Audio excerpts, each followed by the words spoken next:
Hey everyone, it's Will, GamerDad, with another video for you. So this is the last part 3 of 3 of the final chapter for Helena 5-star. Again, hopefully you've been enjoying the videos I've been putting out for this particular side quest and for update 1.9.1. If you haven't already, please like and subscribe to my channel. I really appreciate it. Also, I do have a Patreon account for those who are interested in supporting me that way. Anyways, in this final video, we are going to be going over the boss battle as well as my final thoughts about this particular side quest. So if you haven't figured it out by now, you know that Leo is one of the main people behind the conspiracy here, being that he is one of the youngest senior KMS executives. Obviously he has a lot of power, as well a lot of sneakiness, a lot of intelligence, and you can see that he had gotten away with capturing both Helena as well as Liebach.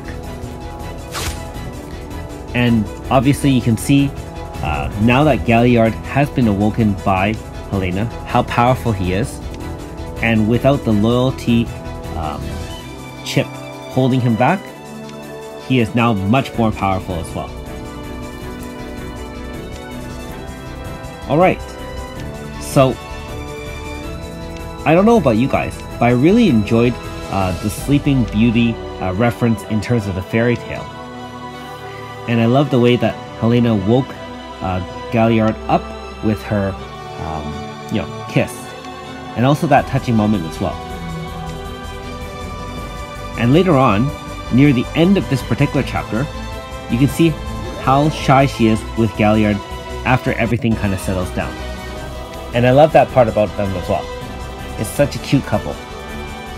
I mean, after all, we like shipping different people together, but in this case, they really are a true couple.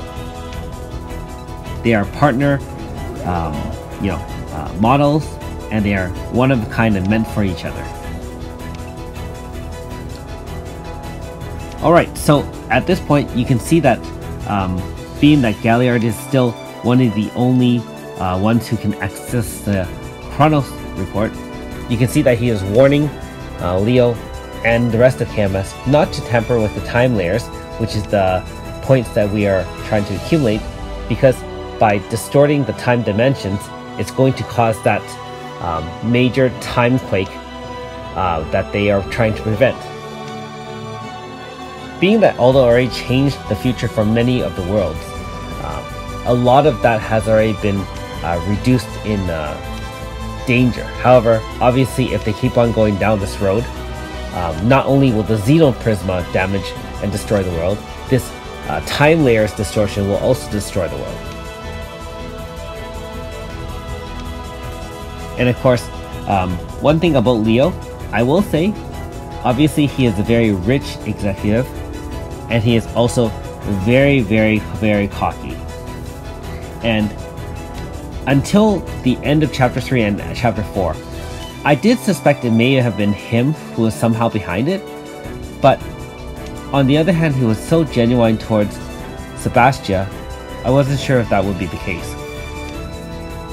But like he said in the end of chapter 3, he doesn't lie. So I guess his feelings towards Sebastian is true. And as you watch the end of chapter 4, you will see he actually does really care for Sebastian. Now, not to mention, after the boss battle, they do tie up a few loose ends in terms of exploring what's left of the relationship between Leo and Sebastian, as well the interplay in terms of Galliard, Helena, and Biaka. One thing I did notice through most of this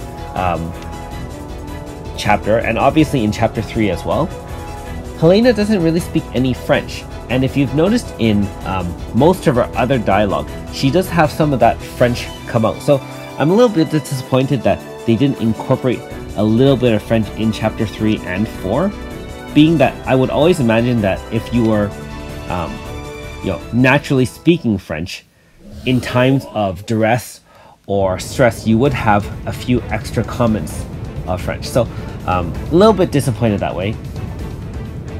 But at the end of the day, not a big deal. I mean, again, the fact that Another Eden Japan is translating global so quickly, there's bound to be a few kind of intricacies kind of being missed here. Also, at the end of this chapter, in case you haven't guessed by now, Galliard does join your party permanently as a 4-star level 60. So that's a nice little bonus. Again, probably not very useful, but hey, extra bonus character to grind Shadow for and to bring into KMS headquarters.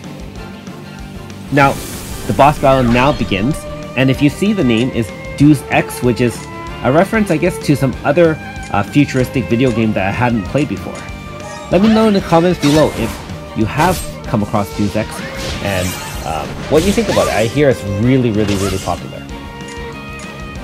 Anyways, on another note here, this boss, if you notice the team I'm bringing a full level 85-star team here, because there's no need to fool around here. One thing you'll need to keep in mind is this particular boss does have 2 HP stoppers. That is, you cannot kill the boss in any one AF unless you bring it below 40%. So if you bring it to 60%, it'll stop, and what you'll see is that right there, which is the effects have been, I guess, eliminated, and you'll see it again at the 40% mark. After the 40% mark, you're free to do an AF if you want. So I'll show you what I mean. I'm just boosting here. I'm going to do an AF very shortly.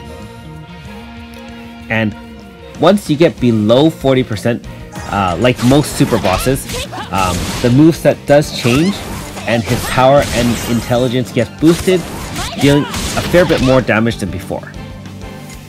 So again, I hadn't realized before this battle that you can't kill it in one shot, so we're stuck at the 40% mark here. And again, you can see the second HP stopper has now been activated, where you see the effects have been neutralized. If you do bring a very strong team, I don't think at any point you should feel very concerned about the difficulty of this battle. I would actually consider it more like a main story boss as opposed to something like a chance encounter or anything too dangerous. So there are a couple of status effects in terms of pain, so you do have to watch out for that.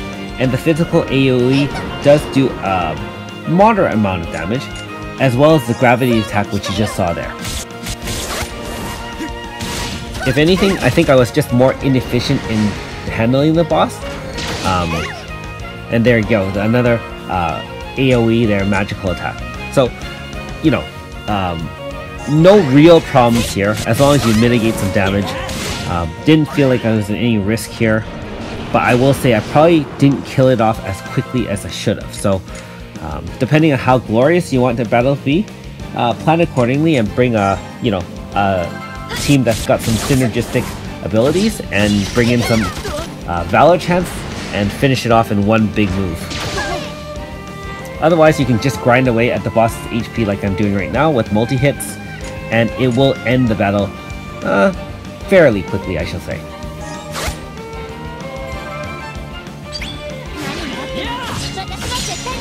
Alright, so some more attacks there, and we just have a sliver of life left.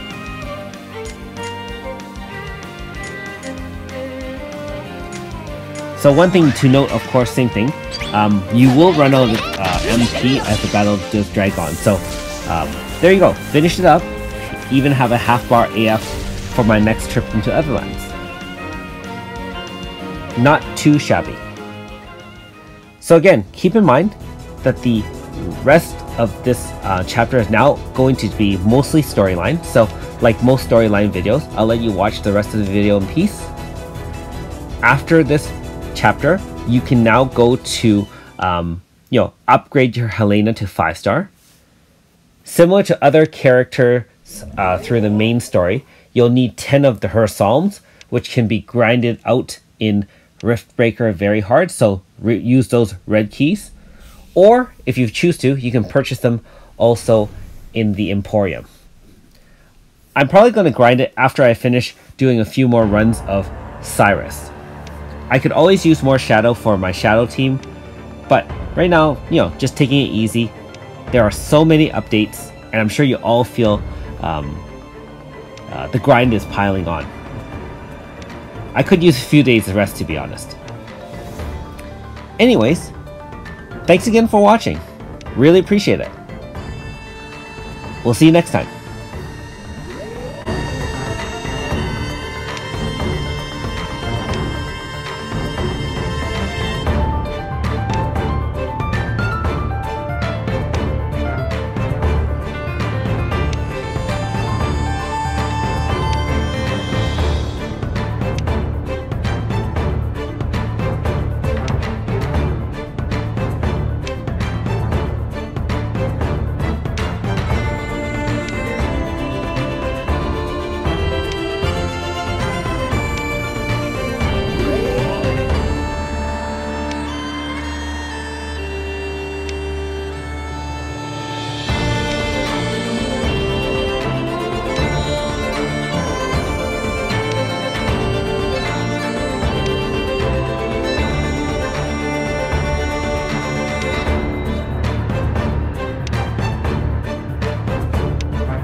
you